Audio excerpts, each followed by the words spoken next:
एक private agency द्वारा कुछ इंस्टीट्यूट के साथ मिलकर एक सर्वे किया गया था जो विभिन्न सोशल मीडिया प्लेटफॉर्म और हर जगह प्रसारित हो रहा है, और उसमें 31 शहरों का जो कंपैरिजन किया गया था उसको लेते हुए हमारी टीम ने भी उस पर एनालिसिस किया। और प्रथम दृष्टया ऐसा लगता है कि जो सर्वे था वो किस लोगों पर किया गया, मतलब कहने का है कि किस एज ग्रुप पर किया गया, क्या प्रोफाइल थी, वर्किंग वुमेन थी, कॉलेज गोइंग गर्ल्स थी, सीनियर सिटीजन थे या हाउस वाइफ थी, या किस तरह के टूरिस्ट थे उन पर किया गया, ये स्पष्ट नहीं है उसमें। और खासकर अगर पुलिसिंग के एस्पेक्ट की बात करें तो दो चीज़ें उसमें महत्वपूर्ण जो बताई गई थी वो बताई गई कि रोड साइड पर जो हैरेसमेंट होता है विमेन का वो नेशनल एवरेज 7 है, जबकि देहरादून का 6 बता के बेहतर उसमें बताया गया। साथ ही साथ उसमें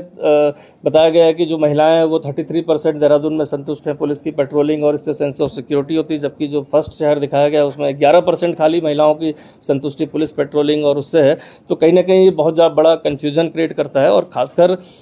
जिस तरह का सर्वे आया उसका सैंपल किसको टारगेट किया गया है, क्या उसकी फाइंडिंग्स थी, वो एटलीस्ट शेयर इसलिए करना चाहिए कि जिससे कि आगे पुलिसिंग में अगर कोई ज़रूरत है किस तरह के टारगेट ग्रुप को पुलिसिंग को बेहतर करना है उसको किया जाए। और सबसे बड़ी बात है कि जिस तरह का सोशल मीडिया या मीडिया में जिस तरह का नेगेटिव परसेप्शन बनाया गया उसको कहीं ना कहीं पैनिक ना हो। बहुत सारे ऐसे पेरेंट्स हैं जिनकी बच्चियाँ यहाँ पर दूर यहाँ पर जॉब करती हैं, यहाँ पर स्टडी करती हैं, और इस तरह के अगर नेगेटिव परसेप्शन जो जिसका फैक्चुअल अभी बेसिस क्लियर नहीं है उसके आधार पर कहीं पेरेंट्स में पैनिक ना हो। तो मैं उनको अश्योर करना चाहता हूँ कि देहरादून सेफ जगह है। यहाँ पर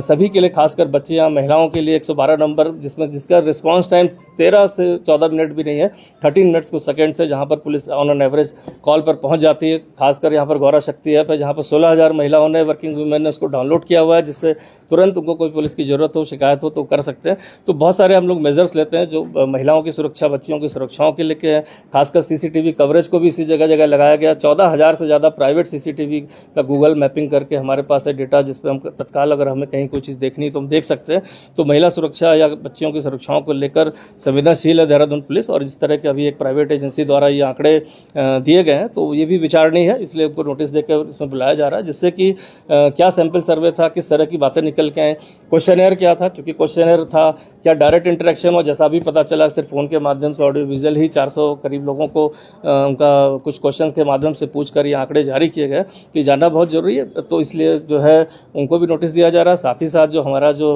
महिला देखा जाए सुरक्षा को लेकर जो भी कदम हम यहाँ पर बेहतर उठा सकते हैं उसको और सुदृढ़ करने के लिए सभी ऑफिसर्स को यहाँ पर निर्देश जारी किए गए हैं। इस सर्वे का कोई ऑथेंटिक